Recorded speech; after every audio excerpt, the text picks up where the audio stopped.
In the summer of 1984, the Los Angeles Police Department relied on a massive physical labyrinth of paper records.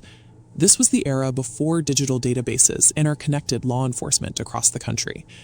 At the time, if investigators pulled a perfect, pristine fingerprint from a crime scene, they faced a massive logistical hurdle. To make a match, they generally had to already know exactly who they were looking for, so they could physically pull a specific file from the cabinets. On June 28th, a 79-year-old woman was brutally murdered in her home. The killer was careless, leaving clear, identifying fingerprints behind. This fingerprint card shows the manual ink impressions investigators relied on. Without a computerized system to cross-reference these against millions of files, the search hit a dead end. In 1984, a perfect fingerprint meant absolutely nothing without a suspect's name to check it against. Months passed. Then, in early 1985, a sudden and hyper-violent crime spree erupted across the Los Angeles area. The attacks baffled investigators because the killer completely defied traditional psychological profiling. He didn't stick to one type of target. He attacked men, women, and children, the young and elderly, with equal brutality. A deep panic settled over the community. Without a predictable victim profile, residents realized that absolutely anyone could be next. The inability to decode physical evidence allowed the newly dubbed Night Stalker to continue his attacks across the region, while investigators remained blind to his next move. To find a thread in the chaos, investigators fell back on analog, manual police work, ultimately matching bullet casings recovered from several different, unrelated crime scenes.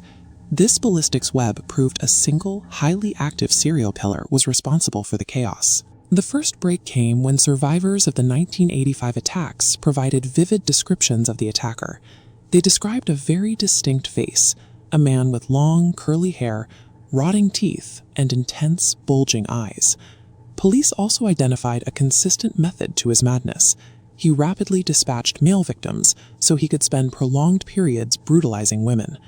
The frustration within the department was immense. They had a physical sketch, a linked murder weapon, and an established method of operation, yet they still lacked a definitive identity. In March, investigators found a footprint from a new shoe model where only one pair had been sold in the local area. As the year dragged on, his cooling-off periods between murders drastically shortened. The investigation became a desperate race to catch him before the next inevitable attack. Feeling the heat in Los Angeles, he slipped through the net, moving his hunting grounds north to the San Francisco Bay Area. Diligent, old-school police work was slowly boxing him in, making it much harder for him to operate unnoticed. But it simply wasn't fast enough to stop the killings.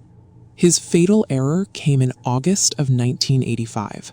While cruising a neighborhood in a stolen station wagon, a local teenager noticed his suspicious behavior and wrote down the license plate.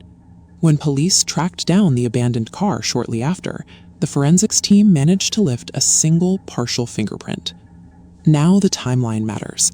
Unlike the summer of '84, late 1985 brought law enforcement a crucial new tool, a functioning, computerized fingerprint database.